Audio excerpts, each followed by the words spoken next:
ஒரு நெல்லை வைத்து அதை 100 நெல்லாக மாற்றும் விவசாயி சிறந்த விஞ்ஞானி. பழப்பை, மண்ணட்டி, கோடாரி, கடப்பாறை கண்டறிந்தவரை விட இந்த உலகத்தில் இன்னும் ஒரு விஞ்ஞானி பிறக்கவில்லை. இங்கு தொழில் வளர்ச்சின்னு சொல்றீங்களே, நல்லா வேலை பார்த்தா சம்பளம் கிடைக்கும். சம்பளம் கிடைச்சா நல்லா சாப்பிடலாம். அப்புறம் சாப்பாடு எங்க இருந்து வருது? யாருக்கிட்டையும் பதில் இல்ல. விவசாயத்தை படிக்காதவன் செய்கிற தொழில் என்று நீங்க நினைக்கிறீங்க. விவசாயம் என்பது தொழிலே கிடையாது.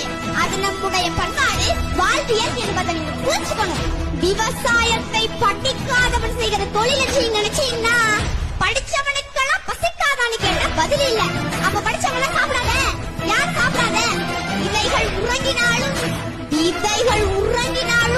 விதைத்தவள் உறங்குவதில்லை.